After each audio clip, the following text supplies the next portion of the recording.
The scripture for today is in Haggai 2:12-14. It says, "If someone carries consecrated meat in the fold of their garment, and the fold touches some bread or stew, some wine, olive oil, or other food, does it become consecrated?" The priest answered, "No." Then Haggai said, "If a person defiled by contact with a dead body touch one of these things, does it become defiled?" "Yes," the priest replied, "it becomes defiled."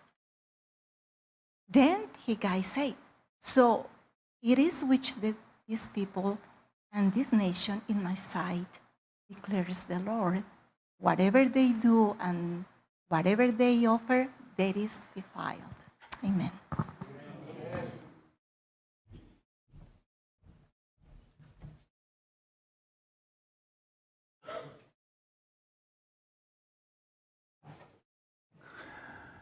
행복한 안식일입니다. 네, 우리 옆에 분과 인사하시죠. 행복한 안식일입니다. 잘 오셨습니다. 환영합니다. 예쁘게 하고 오셨네요. 이따 같이 사진 찍어요. 이렇게 같이 인사하시겠습니다.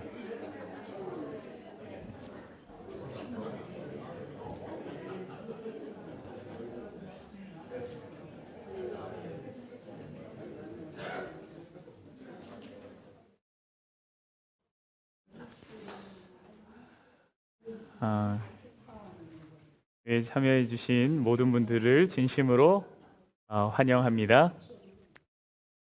오늘 아까 광고했듯이 예배 후에 사진 촬영이 있습니다.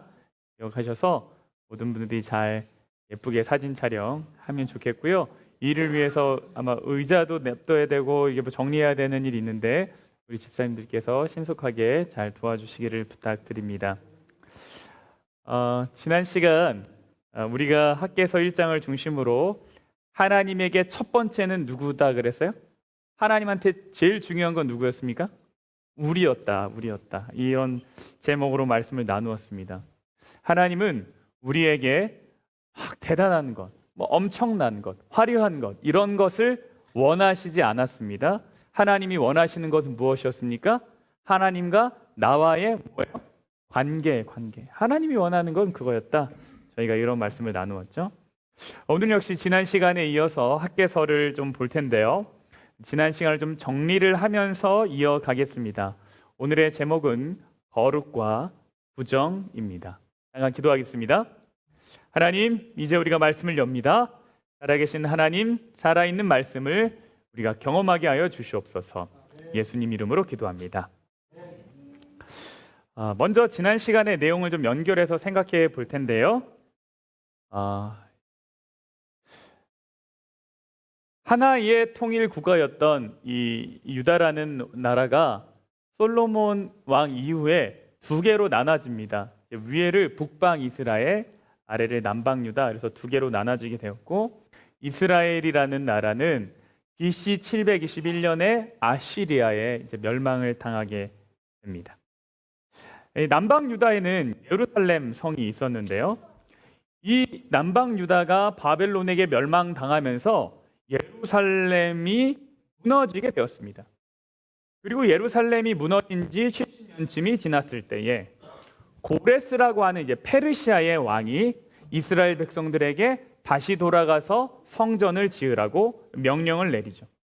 그래서 이스라엘 백성들이 사실 이 모든 백성들을 이스라엘 백성들이라고 합니다. 좀 헷갈리실 수 있는데 그냥 이 모든 백성들을 이스라엘 백성들 이렇게 부르니까요. 그래서 고레스 왕이 이 이스라엘 백성들한테 돌아가서 성전을 다시 지어라 이렇게 얘기를 해서 이제 막 신나게 돌아가서 성전을 막 지으려고 했는데 성전 짓는 것이 쉬웠습니까? 쉽지 않았습니까? 쉽지 않았습니다.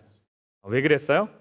이 사마리아라고 하는 사람들, 사마리아 지역의 사람들이 방해를 했습니다. 그래서 성전을 다시 짓는 것 중단된 거예요. 그렇게 14년이 흘렀습니다. 우리가 샬롯의 교회를 지읍시다. 교회 건물을 땅을 샀어요. 그리고 땅만 샀어요. 아무것도 못하고 14년이 그냥 지난 거예요. 네. 예를 들면 그런 겁니다. 그때 하나님께서 학개라고 하는 선지자한테 나타나셔서 이스라엘 백성들한테 성전을 다시 지으라고 말씀을 전해주시죠. 너희 집은 이렇게 좋은데 내 집은 뭐냐? 너희 가서 다시 성전을 지어라. 이렇게 말씀을 하셨습니다. 하나님께서 성전 다시 짓는데 그 성전의 재료를 어디서 구해오라고 하셨습니까? 산에서. 너희는 산에 올라가서 나무를 가져다가 성전을 만들어라. 이렇게 말씀하셨습니다. 여러분, 바벨론에 의해 무너진 이 성이 이제 솔로몬 성전, 솔로몬 때 지었던 성전이라 그래서 솔로몬 성전이라고 부르는데, 이 솔로몬 성전은 어떤 나무로 지었습니까? 백향목, 최고급 백향목. 백향목이 얼마나 멋있는 나무인지 궁금하시죠? 이게 이제 백향목. 막 진짜 이 힘이 느껴지지 않습니까? 나무가 근육이 있어요. 딱 머슬이 딱 있죠. 이런 나무로 이제 성전을 지었단 말입니다. 그런데 제가 이번 설교를 다시 준비하면서 공부를 다시 하고 있는데, 분명 전에는 봤는데 제가 미처 이렇게 딱 와닿지 못했던 그 어떤 거를 발견했습니다. 그게 무엇이었냐면, 사실 이스라엘 백성들, 성전 다시 지으러 돌아갔던 이스라엘 백성들에게 백향목이 있었다는 거예요. 이게 이제 솔로몬 성전이고, 이게 이제 요번에 이제 짓는 성전인데, 에스라 3장 7절입니다. 고레스의 명령대로 백향목을 레바논에서 요빠 해변까지 운송하게 하였더라. 고레스가요, 성전 다시 지으라고 하는데 뭐까지 해줬냐면 재료 준비도 다 해줬어요. 그래서 뭐도 보내줬어요? 백향목도 다 보내줬어요. 처음 성전을 다시 지으라고 하는 고레스의 명령에 따라 성전을 다시 짓는데 그들에게 뭐가 있었다고요? 백향목이 있었어요. 솔로몬 성전을 지을 때 있었던 그 수입 최고급 백향목. 그런데 14년 동안 그 백향목이 어디 갔어요? 사라졌어요. 그러니까 백향목이 없어졌으니까 학개는 산에 올라가서 나무 구에다가 성전 지으라고 하는 거예요. 여러분, 이 백향목이 어디 갔을까요? 이 백향목 어디 갔어요? 예루가 가져갔어요? 아니에요? 누가 가져갔을까요? 어디 갔을까요? 아마도 그들은 이 좋은 나무를 자신의 집을 짓는데 사용했던 것으로 보입니다. 하나님의 성전을 짓기 위해서 나무를 다 준비했는데 여러 방해로 성전이 건축이 중단이 된 거예요. 근데 뭐는 남았어요? 재료는 남았어요. 그럼 이거 어떻게 해요? 뭐 쓰지도 못하고 우리 집 짓는데 좀 쓸까? 가져다가 쓴 거예요. 그 좋은 나무로 집을 짓기 시작하니까 얼마나 좋았습니까? 성경이 말해요. 그래서 너희가 만일 뿌릴지라도 수확이 적으며 먹을지라도 배부르지 못하고 마실지라도 흡족하지 못하고 입어도 따뜻하지 못하고 일꾼이 삭슬 받아도 그것을 구멍 뚫어진 전대에 넣음 같다라고 말합니다. 왜 이렇게 얘기했냐면 이것은 하나님을 우선으로 하지 않았기 때문에 하나님이 그들에게 내리신 저주나 벌이 아니었습니다. 뭔가요? 그들의 이기심이 가져온 당연한 결과였습니다. 하나님의 전을 짓다가 멈추고 좋은 나무들이 남았어요? 여러분, 이거 사이좋게 나눠 가졌을 것 같으세요? 분명 누군가 먼저 가져다 썼어요. 그랬더니 이거 한쪽 하나, 그 다음날 여기 그 이정철 목사 집 기둥이 하나 딱 세워졌어요. 그랬더니 사람들이 야, 큰일 났다. 저거 없어지기 전에, 저 사람 다 가져가기 전에 뭐 해야 된다? 나도 가져가자. 그러니까 뭐 다 자기 집 짓느라고 다 갖다 쓴 거예요. 그들은 철저하게 자신들의 이익에 빨랐습니다. 그 얘기는 뭐냐면 세상의 것에 마음을 다 빼앗겼다라는 거예요. 여러분, 축복이라는 건 나눌수록 커지는 겁니다. 내가 다 가져가라고 그러면 어떻게 돼요? 사라지는 게 축복이에요. 그들이 수확이 적고 배부르지 못했던 이유는 하나님이 그들이 괘씸해서 저주를 내리신 것이 아니라 그들 삶이 자신의 일만 중요했기 때문에 축복을 누릴 수 없는 상태가 되었다라는 겁니다. 그렇게 14년이 흘렀습니다. 이제 그들이 다시 하나님의 성전을 건축하고 하나님과의 관계를 좀 시작해 보려고 하고 있죠. 여러분이 하나님과의 관계를 다시 시작하는데 혹 주저하시는 분이 계십니까? 14년이 걸린 사람들도 있습니다. 내가 하나님을 좀 따른다고 했다가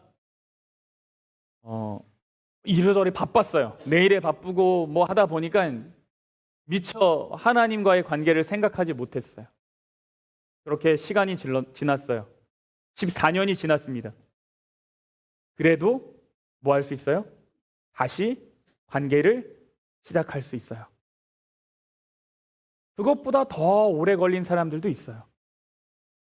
그러니 여러분, 다시 내 마음에 믿음이 생겨나는 것을, 내가 다시 하나님을 의지하고 하나님께 기도하는 것을 절대로 포기하지 마십시오. 그리고 절대로 좌절하지도 마십시오. 하나님은 지금 여러분의 마음 형편 그대로를 다 맞아주기를 기다리고 계십니다. 그동안 힘들었다고 하나님이 이해해 주시고 그래 잘 왔다라고 하실 뿐이지 너 뭐 하다가 나가 이렇게 하시는 분이 아니에요. 하나님은 마른 뼈도 다시 살아나게 하시고 무뎌진 내 마음에 새로운 마음을 다시 주실 수 있는 분입니다. 늦은 때는 없습니다. 늦었다고 할 때가 제일 어떤 때예요? 빠른 때예요. 왜 그런가요? 내일이 되면 더 늦어지니까요. 우리가 다시 시작하자고 하는 하나님의 초청에 모두가 응답하면 좋겠습니다. 하나님이 성전 건축하고 나서 한 달 정도 지나 다시 이스라엘 백성들에게 나타나셨죠. 열심히 성전을 짓고 있는 이스라엘 백성들에게 나타나셔서 뭐라고 하셨는지 혹시 기억하십니까? 오셔서 야, 너 일 잘하고 있냐? 이거 왜 이렇게 했냐? 이렇게 감시하러 오셨습니까? 뭐라 그러셨어요? 이전 성전과 비교해서 마음에 상함이 있는 자들, 그렇죠?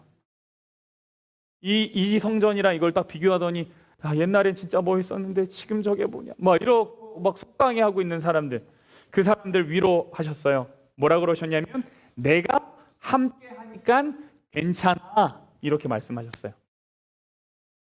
그게 이제 7월에 있었던 일입니다. 그리고 나서 2개월이 흘렀어요. 이제 오늘 우리가 보려고 하는 내용이에요. 2개월이 흘렀습니다. 다시 말해서 성전 건축을 시작하고 3개월이 지난 때예요. 우리 성전 건축합시다. 다시 우리가 하나님 함께 나갑시다. 하고 성전 건축을 시작하고 3개월이 지났을 때 하나님의 말씀이 다시 학개에게 임합니다. 뭐라 그러시냐면 학개 2장 18절입니다. 너희는 오늘 이전을 기억하라. 9째 달 6월에 성전 건축을 시작했어요. 그리고 지금 9월이 됐습니다. 9째 달 24일 곧 여호와의 성전 지대를 쌓는 날부터 기억하여 보라. 그 다음에 뭐라 그러시냐면 곡식 종자가 아직도 창고에 있느냐? 포도나무, 무화과나무, 석류나무, 감람나무의 열매가 맺지 못하였느니라. 그러나 오늘부터는 내가 너희에게 복을 주리라. 이렇게 얘기하죠. 성전 지대를 쌓던 날은 6월 24일입니다. 그리고 9월 24일에 하나님의 말씀이 다시 임했습니다. 성전 건축이 시작하고 3개월이 지난 시점입니다. 하나님이 뭐라 그러셨냐면 성전 건축 시작하고 오늘까지 한번 돌아봐봐. 너희 창고가 가득 찼니? 열매가 있니? 열매 없지. 그러면 여기서 오늘부터는 내가 너희에게 복을 주리라 이 얘기는 뭐예요? 그 3개월 기간 동안은 복이 있었다는 겁니까? 없었다는 겁니까? 없었다라는 거예요. 성전 건축을 시작하고 3개월 동안 그들이 원하고 기대하는 복을 하나님은 주시지 않으셨습니다. 홀드하고 계셨어요. 하나님이 분명 성전 짓기 시작하고 한 달 만에 오셔서 뭐라고 하셨냐면 마음 굳세게 해라. 내가 너랑 함께하니까 괜찮다. 이렇게 말씀하지 않으셨습니까? 분명 하나님이 함께한다고 했는데 창고는 텅텅 비어 있습니다. 나무는 다 말라 비틀어졌습니다. 열매가 없습니다. 하나님이 성전 지으라고 했어요. 그래서 회개하고 신나는 마음으로 하나님께 다시 헌신했어요. 하나님이 함께한다고 그랬어요. 그러나 사실상 내 삶에 변한 거는 없어요. 성전 짓기 전에도 그들의 이기심 때문에 아무런 수확이 없었는데요. 그 마음 좀 내려놓고 성전 짓기 시작한 후 3개월 동안도 여전히 그들의 창고는 비었다라는 겁니다. 축복의 공백이 있는 거죠. 왜 이런가요? 이것이 우리들에게 알려주는 교훈은 무엇입니까? 첫 번째 교훈은 이것이겠죠. 우리가 하나님의 일을 시작했지만 삶의 극적인 변화가 바로 나타나지 않을 수도 있어요? 있습니다. 내가 오늘부터 하나님의 뜻을 다시 따르겠어. 그럼 하나님이 축복해 주시겠지? 그런데 아무런 변화가 없을 수도 있어요. 하나님, 제가 저 사람을 용서하기로 했습니다. 우리의 삶에 축복해 주세요.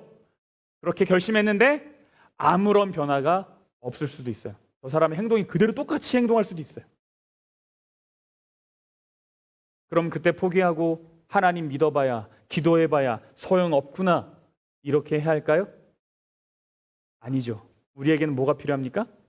믿음, 인내, 이 시간이 필요합니다. 하나님의 축복을 경험하기까지의 시간이 필요합니다. 왜 하나님은 이러한 공백을 허락하셨습니까?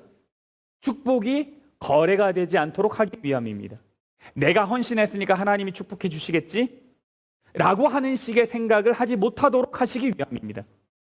비록 보이지 않아도 하나님께서 일하고 계시다는 것을 볼 수 있는 믿음의 눈을 갖게 하시기 위함입니다. 여러분, 하나님의 축복은 선물이지 거래가 아닙니다. 지난 시절 목회하면서 만났던 한 청년이 있었습니다. 제가 참 좋아하는 청년이었습니다. 근데 이 친구가 젊은 친구인데 이게 삶의 굴곡이 너무 많아요. 근데 이 친구가 정말 하나님 일에 헌신하는 친구예요. 한번 헌신하면 정말 막 이렇게 누구보다 열심히 해요. 진짜 남들 못 보는 거 보고 생각하지 못한 거 하고 정말 헌신을 많이 해요. 그런데도 그가 계획한 대로 그의 인생이 흘러가지 않는 거예요. 이 친구의 꿈이 의사입니다. 이 친구 가족은 다 시민권자예요. 동생도 시민권자고 부모님도 시민권자예요. 근데 이 친구만 유학생이에요. 신분 해결이 안 됐습니다. 그래서 이 친구가 어떻게 할까 하다가 의대를 가고 싶은데 신분 해결을 먼저 하고 의대를 가야겠다라는 생각을 합니다. 그래서 학부에서 신분 해결을 할 수 있는 과정을 공부를 했어요. 그리고 공부를 끝냈습니다. 직장을 잡았어요. 그런데 그때가 돼서 그 직장으로 가지고 있는 전공으로는 신분 해결이 안 되는 거예요. 그래서 어쩔 수 없이 이 친구가 군대도 가고 다시 한국으로 돌아갑니다. 한국에 돌아가서 허리 디스크가 걸려요. 이게 사고가 나서. 근데 이 친구가 혼자서 한국에 지내보니까 그것도 쉽지 않아요. 그 꿈이 있으니까 결국 다시 돌아옵니다. 그리고 뭐 하냐면 이제 의대 등록비가 너무 비싸니까 이 친구가 역시 신분 해결을 먼저 해야겠다는 생각을 해요. 그래야지 론도 받고 할 수 있으니까요. 그래서 이 친구가 다시 신분 해결할 수 있는 공부를 합니다. 간호 공부를 해요. 근데 그거마저도 간호사가 다 영주권 받고 하는 게 쉽지가 않은 거예요. 결국은 어떻게 저렇게 막 이렇게 브로커 써가지고 이렇게 해서 겨우 해결이 됐어요. 그런데 이 친구가 생각하는 거예요. 그 8년 넘는 그 시간이 너무나 아까운 거예요. 내가 다른 길을 선택했으면 좀 나았을까? 이 친구가 성경 공부하는 걸 정말 좋아하거든요. 성경 읽고 주석 보고 정말 좋아하는데 어느 날 저한테 이러는 거예요. 목사님, 하나님 일에 헌신한다고 해도 하나님은 복을 주시지 않는 것 같아요. 그냥 그것과 상관없는 것 같아요. 여러분, 성전을 다시 짓고 있는 이스라엘 백성들도 그렇게 생각할 수 있지 않았을까요? 다시 성전을 짓는데 내가 하나님의 뜻에 따르겠다고 했는데 3개월 동안 창고는 텅텅 비어 있는 거예요. 정말 그렇습니까? 내가 하나님의 일에 헌신하지만 하나님은 축복하지 않으시는 분입니까? 여러분, 내가 하나님의 헌신하지만, 내가 정말 바른 길을 가려고 하지만 하나님은 내가 원하는 때에 내가 원하는 방법으로 축복하지 않을 수 있어요. 그러나 그것은 하나님이 일하시는 방법이 나와 다른 것이지 하나님이 일하시지 않는다는 뜻은 아니에요. 무슨 말씀인지 아시겠습니까? 여러분, 하나님은 보고 계시고 긍휼히 여기시고 그에게 줄 복을 기다리고 갖고 계세요. 다만 그것이 내가 원하는 때에 이루어지지 않을 수도 있는 거예요. 오늘 우리에게도 이러한 믿음의 시련이 있을 수 있을까요? 네, 그럴 수 있죠. 그러나 그때도 우리가 하나님의 일하심을 묵묵히 기다리면서 내게 주어진 일들을 잘 감당할 수 있는 믿음의 가족들이 되면 좋겠습니다. 내가 복을 받으려고 하나님의 뜻을 따르는 것이 아니라 하나님의 뜻을 따르는 것이 내게 유일한 기쁨인 것을, 그것이 궁극적으로 내가 정말 행복한 길인 것을 알기 때문에 묵묵히 따르는 믿음의 신앙인 되면 좋겠습니다. 여기에 또 하나 교훈이 있습니다. 그것은 하나님이 이렇게 좀 3개월 홀드하신 이유, 그것은 무엇인가 하면 성전을 짓는다고 다가 아니다라는 것을 알려주기 위해서요. 성전 짓는다고 그게 다가 아니다. 그것보다 더 중요한 것이 있다 라는 걸 알려주기 위해서입니다. 만일 그들이 축복을 바로 받았다면, 성전 건축 딱 시작하니까 갑자기 그 다음날부터 뒷마당에 나무 열매가 막 맺히기 시작하고 막 이렇게 되면 아마 그들은 이 중요한 교훈을 이해할 수 없었을 거예요. 결론부터 말씀드리면 정말 중요한 것은 무엇인가? 성전을 짓는 것 그 자체가 아니라 그들의 삶의 거룩함이라는 겁니다. 하나님을 닮은 삶이라는 겁니다. 이기심 버리는 것입니다. 그들이 이기적이었잖아요. 근데 성전을 건축하면서도 뭐 할 수 있어요? 우리는 이기적일 수 있어요. 성전 건축하면서 내가 성전 건축을 내가 도네이션 더 크게 했으니까 내가 복을 더 받아야 되는데 옆에 사람이 복 더 받으면 막 그때 막 기분이 안 좋을 수 있단 말이에요. 근데 그 교훈을 알아야 돼요. 성전을 짓는 것보다 더 중요한 것이 있다. 그건 내려놓으라는 거예요. 그것에 대한 설명을 이렇게 하십니다. 학개서 2장 11절이에요. 오늘 읽었는데 만군의 여호와가 말하노니 너는 제사장에게 율법에 대하여 물어 이르기를 사람이 옷자락에 거룩한 고기를 쌌는데 그 옷자락이 만일 떡에나 국에나 포도주에나 기름에나 다른 음식물에 닿으면 그것이 성물이 되겠느냐? 여러분, 성물이 됩니까? 네. 거룩한 고기를 싼 헝겊으로 다른 것을 이렇게 딱 덮었어요. 그러면 거룩한 고기는 무엇입니까? 제사를 위해서 사용했던 그 고기를 말해요. 하나님께 드려진 고기요. 그 고기를 쌌던 게 있어요. 이걸 벗어가지고 다른 데 딱 덮었어요. 그러면 이것도 성물이 되겠느냐? 제사장들이 얘기해요. 아니다. 아닙니다. 그러면 시체를 만져서 부정해진 사람이 있다. 시체 만지는 건 부정해지는 건데 시체를 누가 만졌어요? 부정해진 사람이요. 근데 그 사람이 그것들 가운데 하나를 만지면 그것이 부정하겠느냐? 그랬더니 그렇다라고 이야기했어요. 하나님 뭐라 하셨냐면 내 앞에서 이 백성이 뭐하대요? 그러하고 이 나라가 그러하고 그들의 손에 모든 일도 그러하고 그들이 거기에서 드리는 것도 뭐예요? 부정하다라고 이야기했어요. 이걸 이야기 정리하면 이런 겁니다. 쉽게 정리하면 이런 거예요. 부정한 것은 전염이 잘 됩니다. 거룩한 것은 그것이 잘 전달되지 않는다라는 겁니다. 여러분 혹시 이 깨진 창문 이론이라는 걸 아십니까? 깨진 창문 이론? broken window theory. 혹시 들어보셨습니까? 들어봤어요? 못 들어봤어요?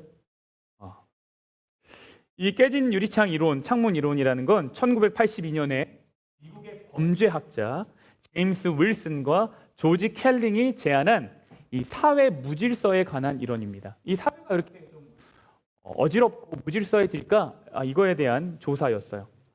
이 이론의 핵심은 무엇인가 하면 사소한 무질서나 경미한 범죄를 방치하면 더 큰 범죄와 사회적 무질서로 이어질 수 있다는 것입니다. 예를 들면 이런 거예요. 이거 실제로 실험을 했는데요.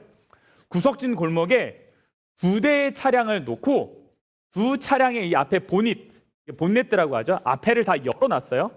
그리고 한 차량은 앞 유리창을 깨트렸습니다. 그리고 한 차량은 멀쩡히 뒀어요. 그리고 일주일 뒤에 다시 가봤어요. 그랬더니 창문을 안 깬 차는 멀쩡한데요. 유리창을 깨트린 차는 거의 폐차 직전까지 다 망가진 거예요. 깨진 유리창의 이론을 응용해서요. 이 실험 때문에 이거를 응용해서 이거를 사회 정책에 반영한 사례가 있습니다. 1980년대에 뉴욕에서 있었던 일이에요. 당시에 여행객들이요. 뉴욕의 지하철은 절대 타지 말라라는 말이 있을 정도로 이 뉴욕의 지하철은 너무너무 위험한 상태였습니다. 그런데 이 깨진 유리창 이론을 참고해서 뭘 하기 시작했냐면 지하철 안에 모든 낙서를 지우는 것을 목표로 세웠어요. 이게 누군가 지저분하게 하니까 사람들이 쉽게 지저분하게 한다는 거예요. 그러니까 낙서를 일단 다 지우자. 그래서 낙서를 다 지웠습니다. 그랬더니 실제로 지하철 안에서 일어나는 사고가 급격히 줄어든 거예요. 이야기가 말해주는 핵심이 무엇인가 하면 이것이죠. 부정한 것. 이것은 쉽게 확산됩니다. 쉽게 확산돼요. 거룩한 것은 그러나 쉽게 전염되진 않습니다. 부정함은 행위로 전염될 수 있어요. 행위로. 그러나 거룩함은 단순한 행위로 전염되지 않아요. 마음의 변화가 필요한 거죠. 하나님이 말씀하셨어요. 지난 시간 이스라엘 백성들이 나에게 그러했다. 나에게 그러했다. 그들이 고레스 왕의 명령을 받고 돌아와서 그들 나름대로 예배도 드리고 나름 제사도 드렸던 거예요. 무슨 얘기냐면 성전 짓는 거는 멈췄어요. 그러나 뭐는 안 빼먹어요. 제사 드리고 뭐 하는 거는 계속 했단 말이에요. 성전 지을 백향목으로 자기 집을 지어놓고선 뭐는 했어요? 제사는 드렸어요. 분명 그래요. 그들이 거기서 드렸다. 그들이 거기서 드렸다. 그런데 하나님이 그것을 뭐라 그래요? 부정하다 그래요. 나름 제물을 바치고 제사를 드리지만 이것은 무엇이냐면 내 욕심을 다 채우고 난 다음에 형식적으로 하는 거예요. 하나님은 그 제사를 기뻐하지 않으신다는 거예요. 내 이기심 다 채우고 그 다음에 하는 것이 무슨 소용이겠습니까? 그것은 단순한 행위에 집중된 거예요. 여러분, 우리도 신앙생활을 하면서 작은 불순종을 방치하면 결국 더 큰 영적 타락으로 이어질 수 있습니다. 이 정도쯤은 괜찮겠지. 이 정도까지는 괜찮을 거야. 그래도 나는 예배를 안 빼먹고 드리니까. 그래도 나는 기도하니까 여기까지는 괜찮을 거야. 왜냐하면 하나님은 용서하시고 은혜로우시니까. 여러분, 하나님이 그것을 용서 못하시는 분이어서가 아니라 이렇게 생각하는 것은 은혜로 신앙하는 것이 아니기 때문에 위험한 겁니다. 여러분, 이건 은혜가 아니에요. 오히려 이것은 율법주의입니다. 왜 그렇습니까? 그래도 예배 드리니까 괜찮겠지. 지금 내 신앙의 어떤 기준이 되는 것, 내 신앙을 유지한다고 생각하는 것이 뭐예요? 내 행위에 있잖아요. 그래, 제물을 드렸으니까 괜찮겠지. 마음은 없는데 뭐만 있어요? 제물을 드렸다는 행위만 있어요. 그 행위로 신앙을 유지하려고 하기 때문에 여러분, 이거는 은혜로운 하나님을 아는 것이 아니에요. 이것은 철저하게 나로 내 힘으로 의로워지려고 하는 율법주의예요. 하나님은 지금 성전 건축을 하고 있는 이들에게 정말 중요한 것이 무엇인지를 알려주고 싶으신 거예요. 하나님은 성전을 다시 세우는 것도 중요하지만 더 중요한 건 뭐예요? 너와 나의 관계, 너의 마음이다라고 말씀하시는 거예요. 다시 말하면 외적인 행위만으로는 하나님의 축복을 받을 수가 없어요. 내적인 거룩함이 보다 중요한 거예요. 여러분, 이 거룩함에 대한 갈망이 있으십니까? 정말 이 거룩함에 대한 갈망이 있으세요? 내 삶이 다시 좀 거룩해졌으면 좋겠어요. 내 삶에 이 불순한 생각들, 찌꺼기들이 진짜 하나님의 성령의 능력으로 다 태워지면 좋겠어요. 내가 거기서 자유하면 좋겠어요. 내 속사람이 나으면 좋겠어요.